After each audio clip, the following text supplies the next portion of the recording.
Well, good morning, everybody. This is my first live stream. Okay,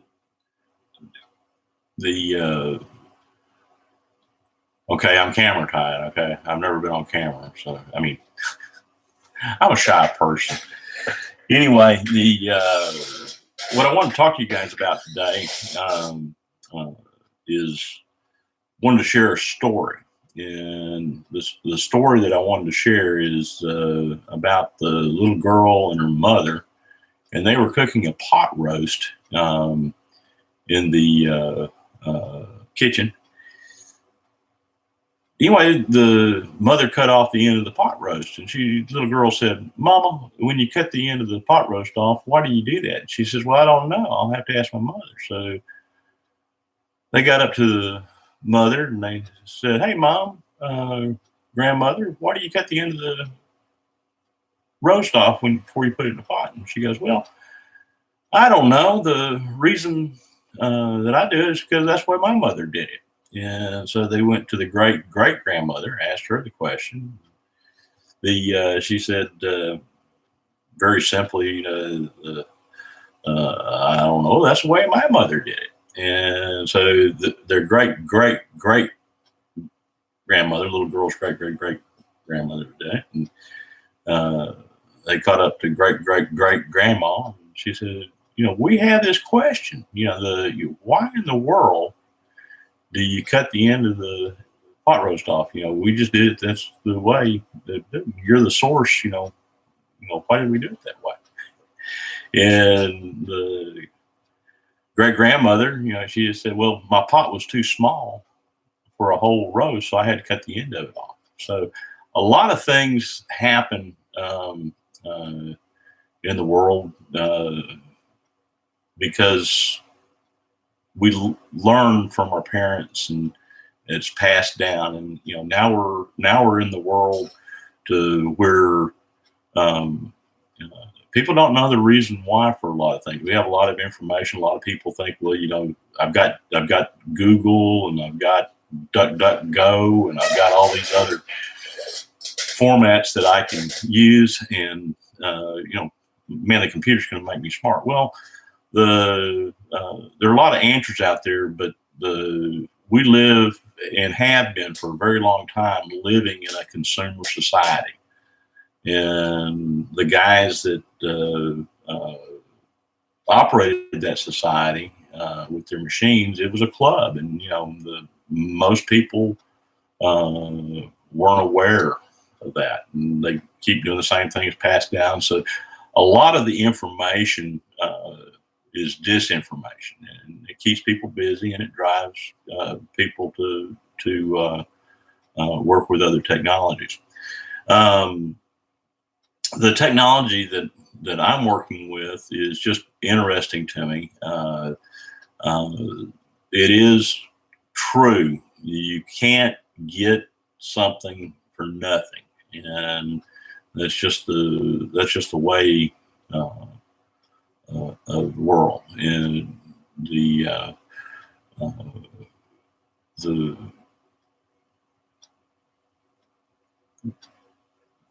what it boils down to is that somebody makes something and they put a price on it in our society, and you'll buy it. I call myself a countrified city boy, and I was raised in the city, and I was raised in kind of a world of lack. Sometimes my grandparents came up through the Great Depression, and those people were hungry, and during the Depression, and the one thing that they learned to do was to take care of each other. They didn't give each other nothing, but they became master traders, and one guy'd have chickens, another guy'd be raising hogs, another guy'd be raising a cow, and they figured out how to feed each other with this little, and they stretched it out, and they wore it out, and so I always saw this world of lack and the economy failing, and didn't understand economics. They didn't either. And so I was raised in at a time that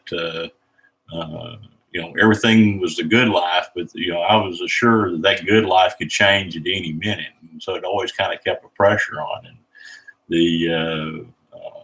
I remember being in grade school, my impression being that we got to get back to the basics of farming and ranching, and that's the thing that I always looked at, is that if you have land, you have a water source, and you have cows and stuff, you're going to eat. And as you can see, I hadn't missed many meals. So very fortunate. I really, when I started this video, I wanted to tell that story about the little girl that was learning to cook a pot roast, and they finally found out the reason that they cut the end of the pot roast off was because great grandmother's pot wasn't big enough to hold the whole roast. And there's several reasons the way that they do that, but when I was a kid growing up, you asked a question, and why do you do it that way? And a lot of the kids got the answer was because I said. And that's,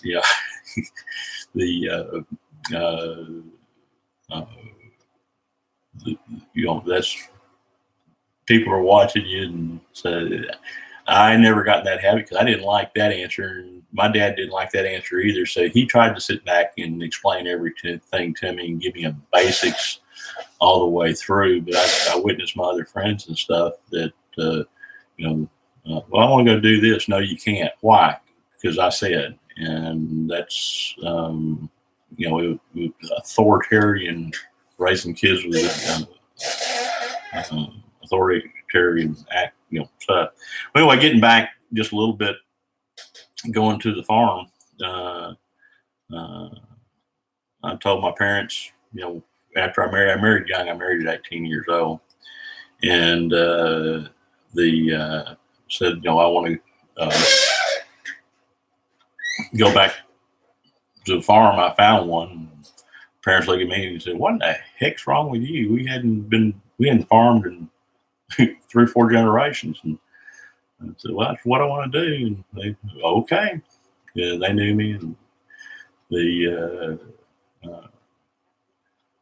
went to the farm. Well, I couldn't keep them out of there, man. They love the farm life as much as I did. And I bought my farm, basically 150 miles away from my family. And man, they come to visit me, and we had a good time. And then that was also, changing culture from being raised in the Dallas-Fort Worth area, and moving out in the sticks and learning farm life, learning those things. I was pretty good woodworker then, still am.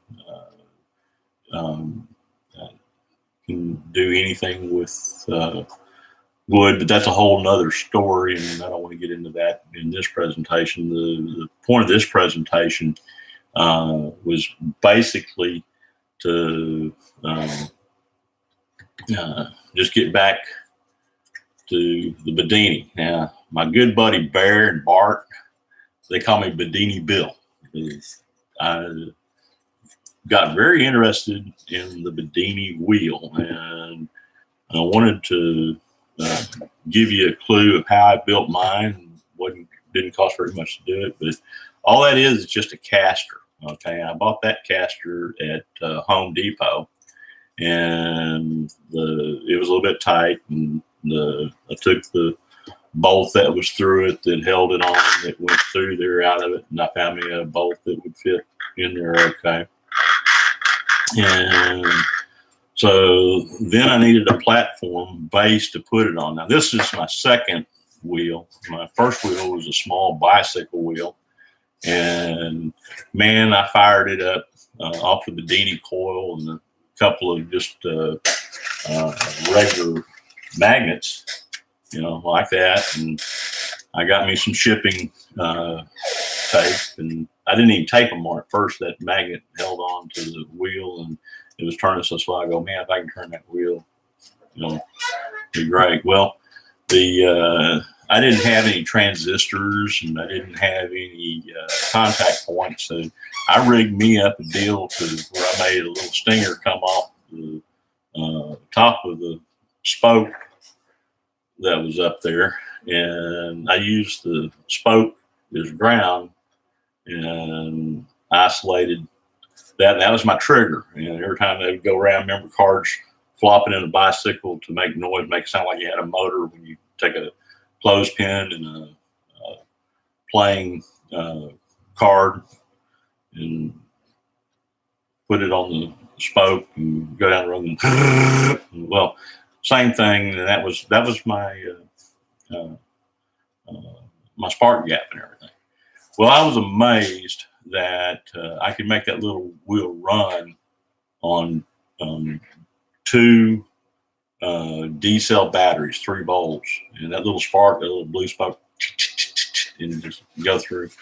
And so that was my first. That's my first wheel that I started working with this type energy with, and I was amazed. You know, I was able on a got down to A-size batteries, you know, a double A's, you know, that size battery right there. And I can make that sucker run on double A batteries at about 150 RPM for a day, a long time. And so that really got me to understanding how much energy is just in a little dry cell battery. And, you know, actually, back in the day, the dry cell batteries, carbon batteries, were starter batteries for a lot of the processes that the guys used back then to just to start a process. And we didn't hear too much about that because in the new world, to get everybody to work and motivated to do different things, evidently they pulled us under a veil of some kind, and I haven't figured all that out. History, I'm convinced that history is not what we've been told it is. But that's a whole nother story.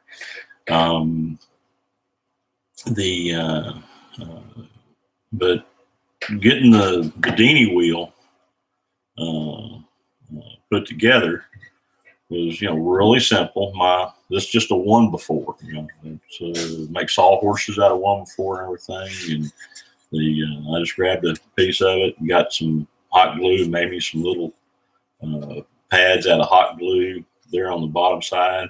I countersunk the hole to when put the bolt in, that, you know, it's up underneath there so it wouldn't scratch surfaces. And so anyway, that's my second wheel, you know. And so at Home Depot, they do have the little magnets, good magnets, you know. They're little round magnets, 52 gauss, powerful. I mean, they'll pinch your fingers, get them through. Now that's another thing. When you learn to make your wheel go as fast as my wheel goes, in a configuration that I had,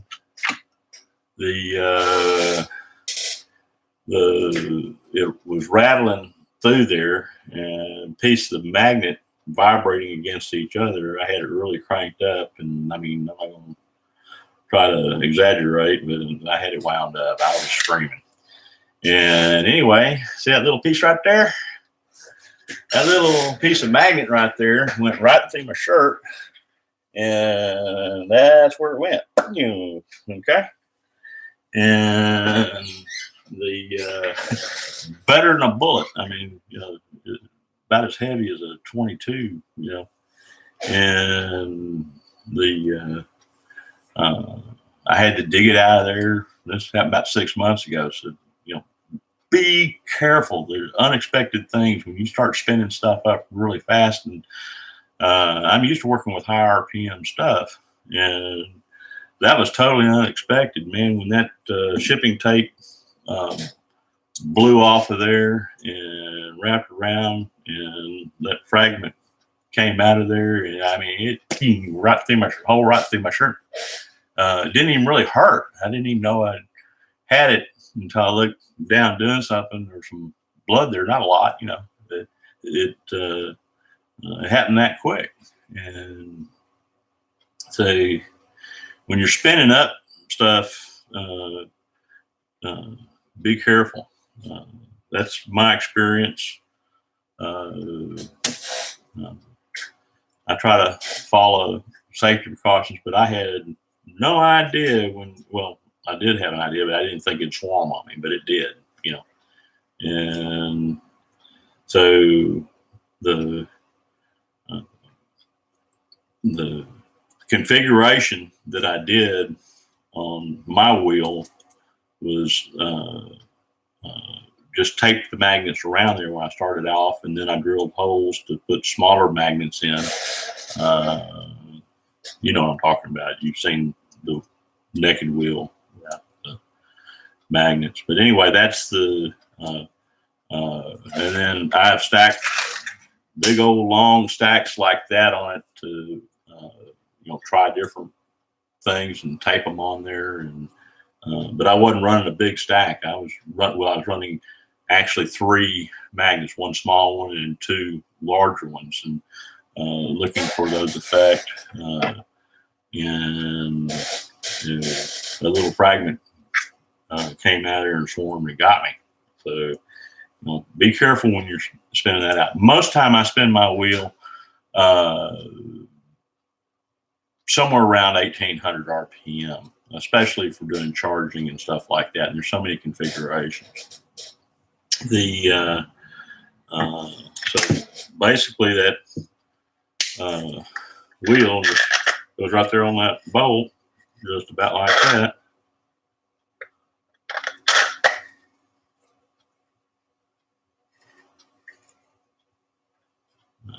Get that off there. And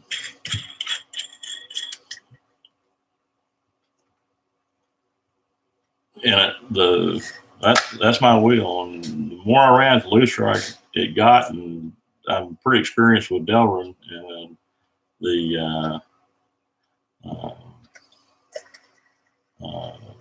there's not much vibration. It runs real quiet. I prattle on about 18 minutes on going that far. Well, then the next thing is just buying wire, and I bought 20 gauge wire and 24 gauge wire for my Bedini wheel. Okay. And what I did is I went out and found me 150 feet and strung it out. And this is still my original coil. And this hadn't changed too much. But anyway, it doesn't really matter which way you twist the wire when you're making, but you do want to twist about an inch through there. And then I use my drill and rig me up a format. And it really doesn't matter which way you wind it, just, you're going to wind it all the same way and wind it evenly. And then when you get to the end of it, you'll have your start windings and you'll have your end windings. And the only thing that happens is if you don't realize which way you're winding it, then you can't predict the mechanical effect. So it was easier for the drill to be coming at me, and I had it tied to a post out there and just wrapped it up and just watched it back and forth, and that's way around my bifiber coil. This is a bifiber, okay? And it's a number 24 gauge on the small wire, 20 gauge, the bigger wire. That's the start of the Bedini. The next thing I did is found me my inductor, and what that is just a coat hanger, except it's the plastic coated hanger. I bought that from Walmart, and I just cut them to length, and I made it longer because I knew that I'd like to be able to stack two coils on there, one on this end and one on the other end. And so it works out just perfectly for my inductor. But that's all it is, plastic coated coat hanger wire. Cut two coil widths, in other words, the width of whatever coil I bought.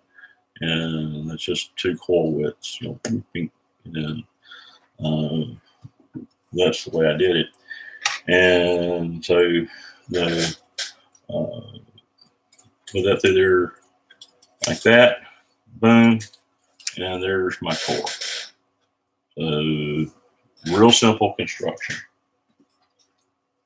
And then after you graduate with stuff, you know, you hear all kinds of different things. They say to start off with a 100 ohm resistor. You can actually run these without any resistor. The resistance does two things. One is if you're using 12 volt power and 24 and 36, you do need to have, and I use a 5 watt 75 ohm consistently. That gives you the least resistance going in, which delivers more power to your battery, to the design. The rest of it is just the simple design of your transistor circuit, and I have that on my regular channel. So just wanted to give an explanation of my wheel and how that's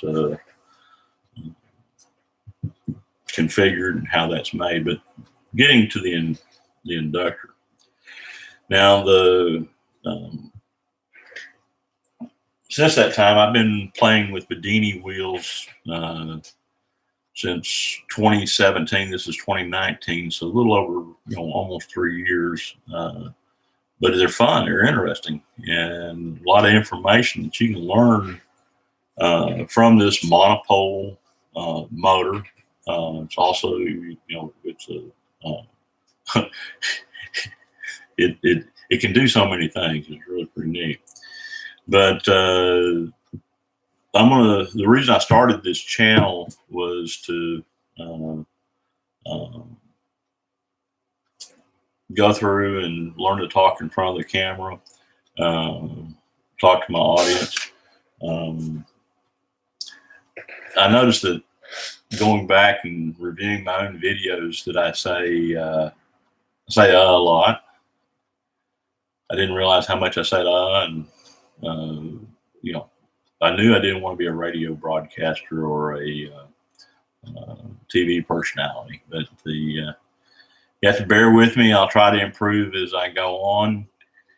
And anyway, I say anyway a lot. Well, anyway, and I did not realize I said anyway a lot. So I've got to, you know, self-help myself to carry on conversation. But that's just me, and you know, I am me, and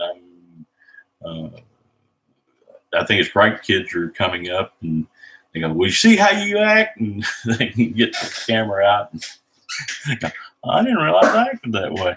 Well, I didn't realize I had come up with bad speech patterns, but I do. And so I've got a lot of work on myself to do. I've been isolated doing things that I like to do, living in my own world and not talking to people. And I enjoy it that way. I'm an early riser, and so the back in the day when I was traveling Texas, Oklahoma, Arkansas, Louisiana, I'd get up 3 o'clock in the morning and be on the road this time. So I was up and running, and everybody else was primarily asleep. And uh, on the flip side, I'd be coming home, when everybody was asleep as well. One of the things that I've never been afraid of the dark, and kind of enjoy, as a matter of fact, see things that are unexpectedly to see in the dark. But I'm real fortunate that if I get 3 hours of sleep, I'm good to go for 20 hours. That's just the way it's always been. If I wake up, I'll go back to, if I'm not asleep, back to sleep after I wake up, within 20 minutes, I go ahead and get up and just start enjoying my day, and drinking coffee, and I meditate a lot. Watch a lot of videos. Roy, if you ever go back and watch this video, I've had you in the background while I was doing things, just because you're interested in me so much, and I feel like I already know you, even though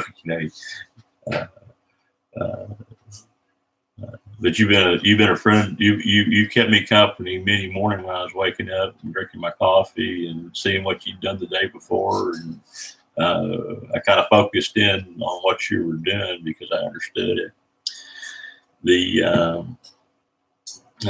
So then, after that point, it's just a matter of taking your coil. I just took a strap, strapped it to the board, and with a wire tie strap, and then hooked up the little simple circuit.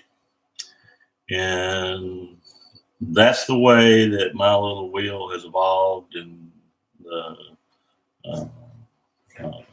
changed. But with the parametric resonance that I found,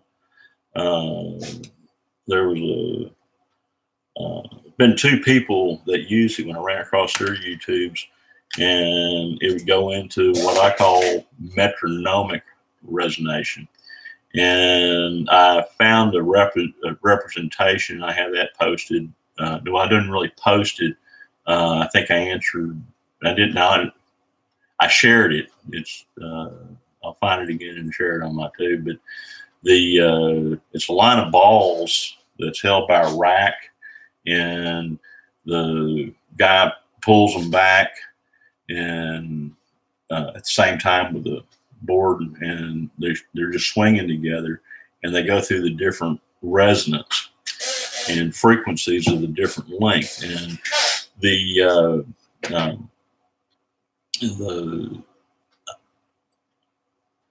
one of the things I wanted to check is to see what the harmonics I'm resonating at. Now, since I understand carriers, the carrier wave at around 1,000 hertz, 1 kilohertz, that produces off that transistor is very clean. And then you could inject other tones within that carrier and come up with a lot of extra resonance in there at a different angle. But the 150 feet, 140 feet of wire on a coil like that is a frequency that I discovered will eventually, you can get it to go into the parametric oscillation. And where the spark gap is occurring is right in the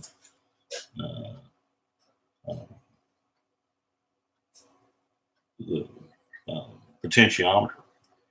And so when that buzz starts, I got excited, and it doesn't burn them up. I guess the resistance in there is in such a way that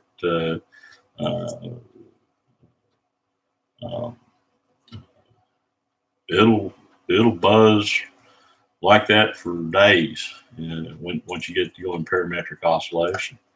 And it's kind of a neat thing. I haven't reverse engineered that yet. One of the things that when I first got involved with parametric oscillation was the wall warts, just a wall wart like that, and all kinds of different types and everything. This is a different type than this one. But I unplugged the plug, and I was running a light, and the damn thing took off. And I go, what the hell? Robin was out here with me, my wife, and look, Mom, no power. The thing, and I discovered 3 spark gaps that it created itself in here. When I unplugged it, they burned themselves through, and the one was right off side of the capacitor. So the energy figured out itself where to go, and so that was my first experience having a self-running motor. Okay, it was running, and it was kind of like, wow, that's. I hadn't heard of it and knew you could do it, but found it, totally by accident. I go, well, man, I wish my dad was around to see this. And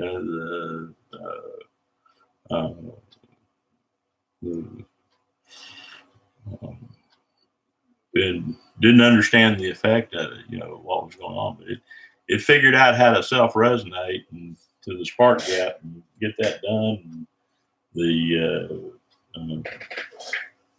And that's been my goal, is to understand how that works. Okay. And, people, they start off with small magnets. They start off with big magnets. They start off with all kinds of magnets. I accidentally, and I'm an engineer. I really am good at math. Okay. And I have to switch over into my math head because it's a little bit different than my talking head. But I've learned something. I'm going to give you a clue with it. That most of the things with electric motors and mechanical engineering is based right on the protractor. Okay. And when you use a protractor, you can step it off. Okay, and 2 coils happen to be about 90 degrees on the inductor that I'm using, and off the different ratios. And that's the reason, if you notice, that I found a wheel that would fit within my protractor where I could see what was going on. Okay, and so it's about right. And the just it wasn't total, just happenstance, but that's the reason that I realized, hey, this is just a pi and phi thing in the layout, and that's what I wanted, so I could get a good reference point with timing and everything that's been going on. And so with the 2 coils, and like I said, you don't just measure straight across. Okay, you just take it and lay it out, and boom, and that's 90 degrees. So the center of that is 45 degrees. Okay. So that's what's going on there. Well, what's interesting about the metal when you run that stuff through there, there's a bubble, a magnetic coupling bubble that appears, and I'll get more detailed with that. But anyway, these little old iron rods and this plastic figured out that where that bubble was, and that was the reason it was able to start resonating. And it works pretty much off the principle that the PMH does. In studying the PMH,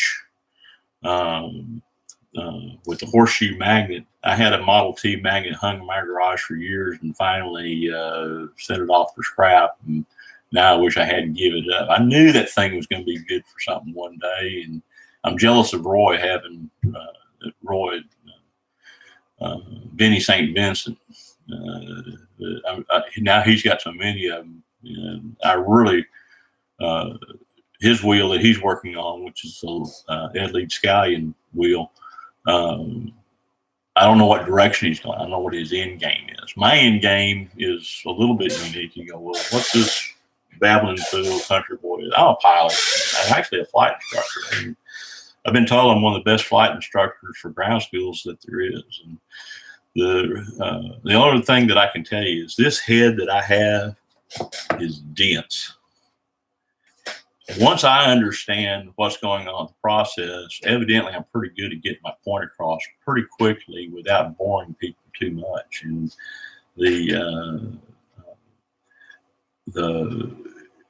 if I can understand it, then I guarantee you I can impart that information on to you. And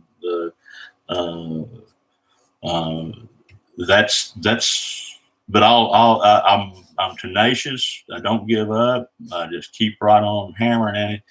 But what you're dealing with parametric resonance or metronomic resonance is there's a tiny bubble, and I mean it's on the Planck level. I mean it's microscopic, and when that thing is vibrating, it vibrates all through the different densities and pressures, and it's like a lever, and that sucker can get way on out there, and you get a long enough lever, you can move the world.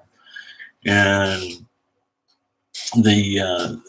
that's the magic that it works with. And when you train it long enough, you can get it to go into parametric resonance. Now, in commercial operations where they're doing these type things and secrets, they know the frequencies to hit that stuff with, and high voltage and everything to set that up. And that's basically your pole transformers and everything. That's set up in the pole transformer. They know about this. It's just not a piece of information that they really give us. And,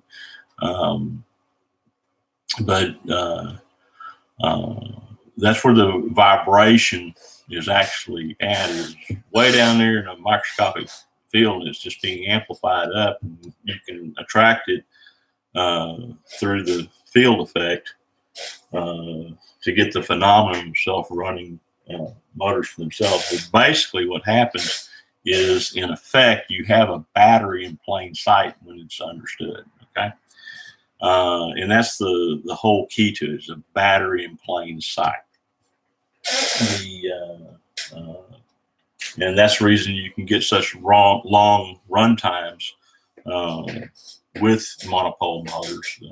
Very little energy going into them. You can, through the spark gap. Spark gaps are really cool things, and never had time to play with them, but I understand them now. You know, the spark gap is what allows energies to find themselves where they want to be in that environment, and go through energy is the more I study it, if I'd have known what I know now, I would have worked with electric motors a lot more. So I'm learning to do that. But anyway,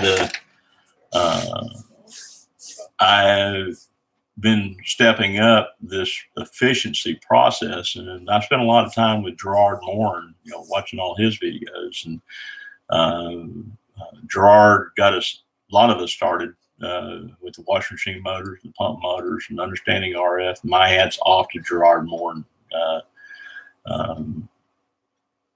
Enjoyed many of his videos, and he's not around, so he's one of my mentors that watched, enjoyed, and just I drank many a cup of coffee listening to Gerard, and would look forward to his next video.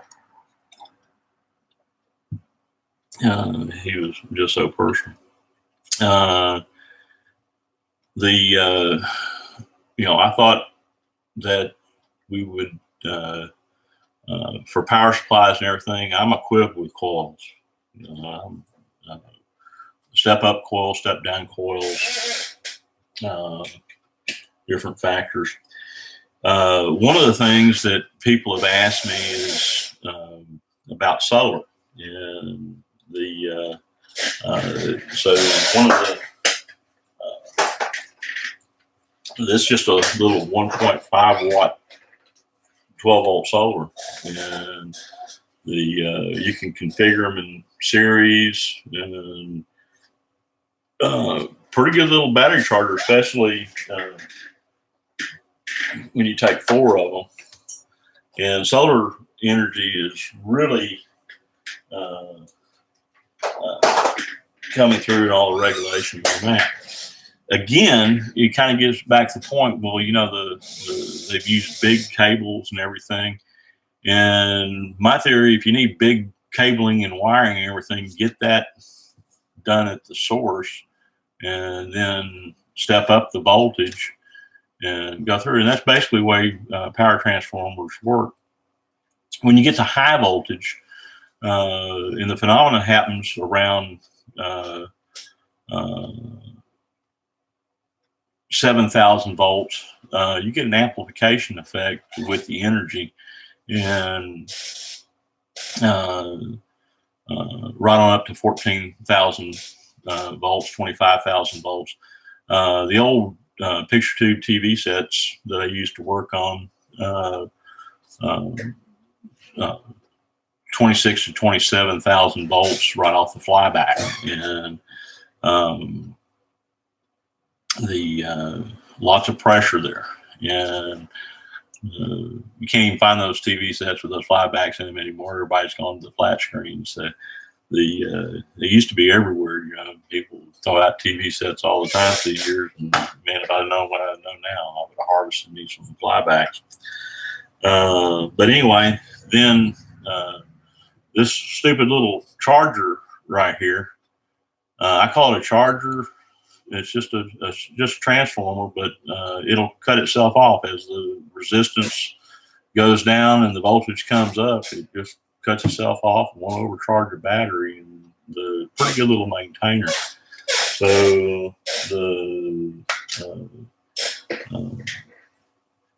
I'm engineering some other things in that area to make solar less expensive. It still boils down the same way, but if planning and building, you can definitely make your solar more efficient than what most people do. And it's just because they don't have the real information of what's going on. So that's about it for today. The main story is that when you the effect of the parametric oscillation happens accidentally. A lot of motors and stuff are built to keep this from happening. You can design that out. And with the Bedini Coil, he was trying to make money, evidently through manufacturing different parts, winding coils, and getting his following and stuff like that.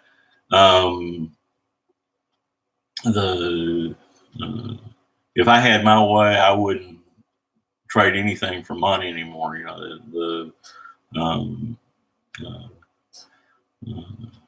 I'd rather make good trades. Hey, I've got Model T magnets, and I'll trade you a Model T magnet for whatever. Becoming trading stuff and getting it through. The only thing with the federal government that I like to do is just using what they're supposed to be made for, and they got competition now with FedEx and other companies, is to snail mail it across the country, because that's really what the federal government was designed for. Just get mail. Man, this free, that free, and now they got pockets and everything. Their business just like everything else is, and their corporation. But you know, the same way with banking. You know, being your own banker is great. That's a corporation. You know, the Federal Reserve is not even, you know, part of the United States government. Fiat dollars, that's a whole other story. But anyway, as we're moving into new paradigm around these energies, I'm convinced this is a field that young guys, and I know there'll be some young guys eventually, maybe. Watch me, I may be too boring for them, I don't know. But the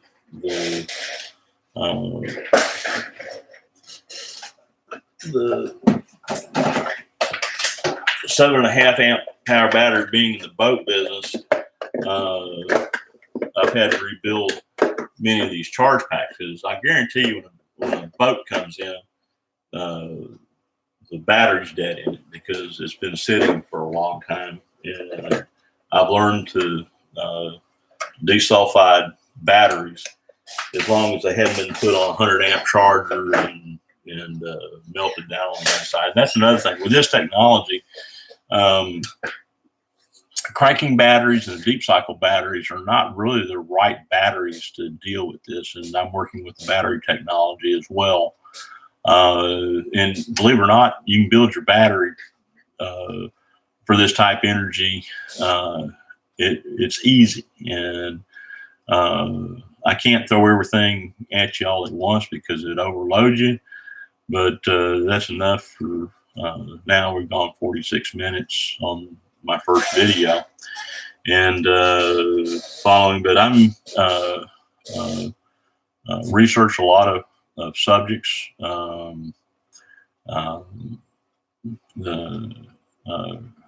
My first focus every day is when I wake up is just to commune with the Heavenly Father. And I think no matter what religion that a person believes in or was brought up in and everything, that's the ultimate source, is that direct communication, not of a Father that's out there in the universe somewhere way away, but the Heavenly Father through the Holy Spirit. He has a gift and it lives right here, not here.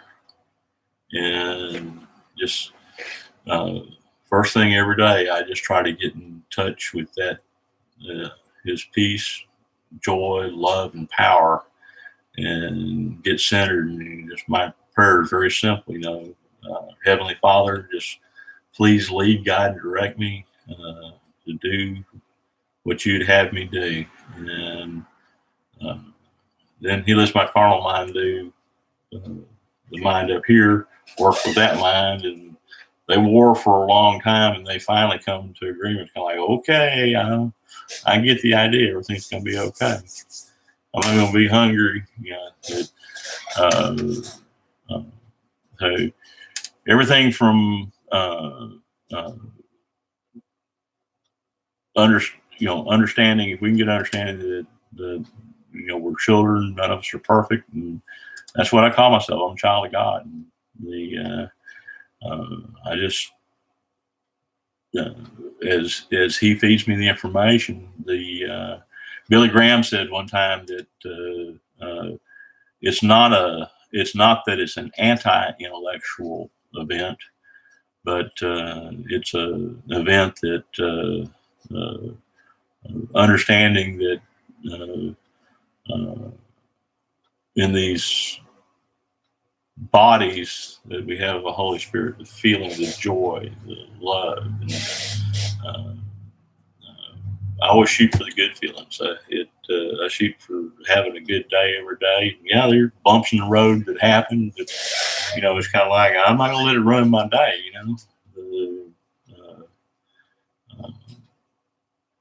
I'll give you an example.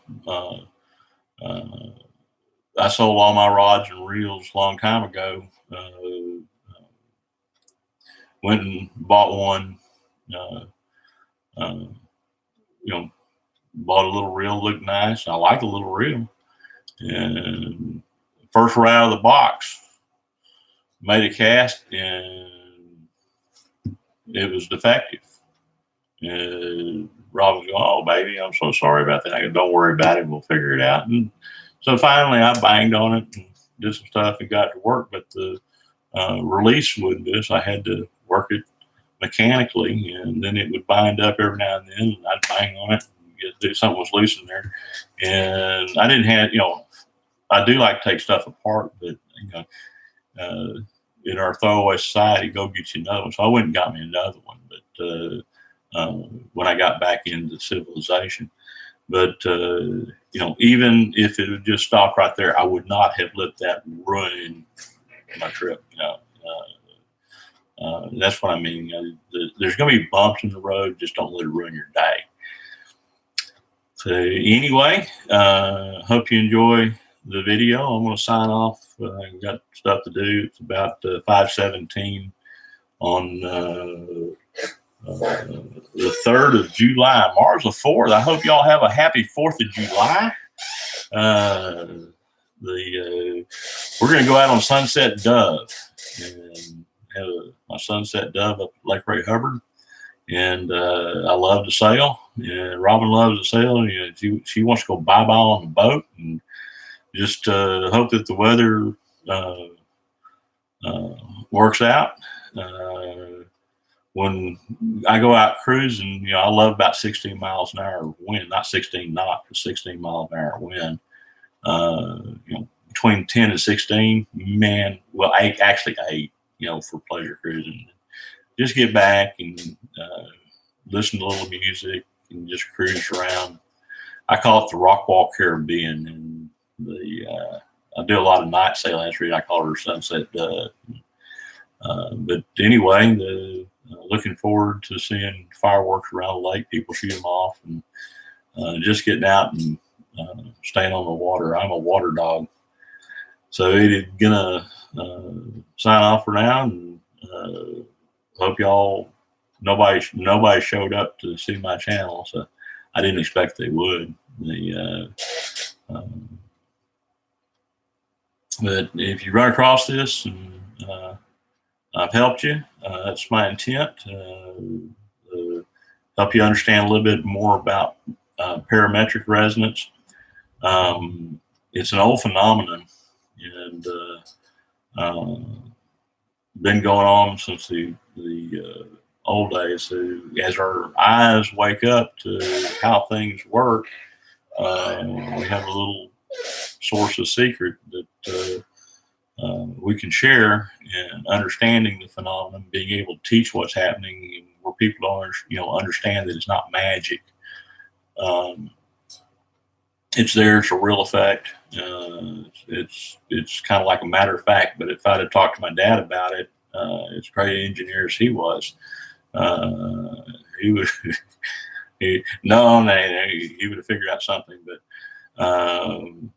when I was racing go-karts, there was a guy that did what he did a process called hydrogenating the block. And we ran the chainsaw motors on our go-karts when we were racing, and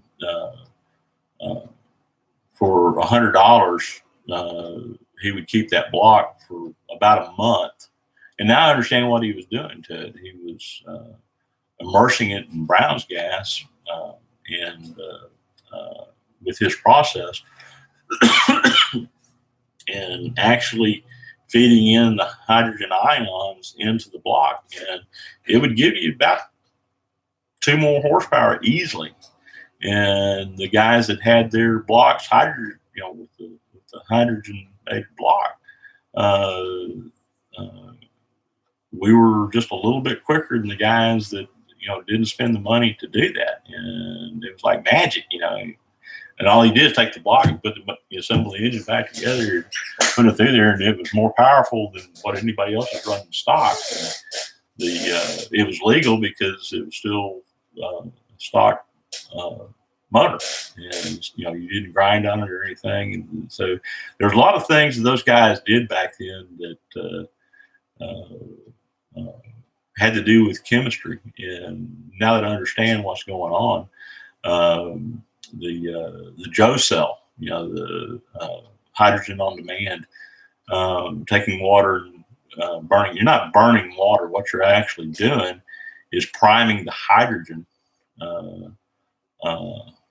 to ignite, and we can do that with frequency and learning those techniques of how it's done. But the Australian, it was amazing to me. You're not burning the gas coming off that. You just have that going to a blind block, and it's the ions that's priming the nitrogen to do that. And that's what's going on. So there's a lot of tricks to the trades that we're just waking up to. They seem like magic, and they seem like it can be unreal. But when you actually understand the technology that's there, it's real. It's a real deal. So as we share the different technologies and doing things and come up with different possibilities and stuff, I'm real thankful we do live in a society that is pretty much safe. It's us people that are garage physicists, as Roy calls us, that get ourselves into trouble. With nothing ventured, nothing gained. I'm a risk taker. Love to fly airplanes and do other things. But yeah, we can make things a lot more efficient than what they are, and live more within our environment. That was my whole point, getting out to the country.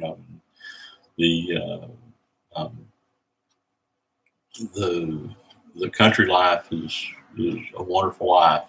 I really learned to do it well and enjoyed it. But the little ram pump, that always amazed me, is that it had a low side, it had a high side, and as long as you had a head of water pressure, in other words, if you had a place up on the hill that you could dam up and get a head of water pressure from where you were going with a pipe, you could pump water all the way up the hill, and it didn't cost you a dime, and it just sat there and worked, but it was working off the head pressure. But you have to have something, you have to have pressure to start the process and keep the process going. But once you understand how to balance that out, you can, it's not free, still there, but it's technology that's right there in plain sight that been used for an awful long time. Well, I'm going to sign off. It's been almost an hour, and hope y'all enjoyed it and got sidetracked. We'll talk to you next time.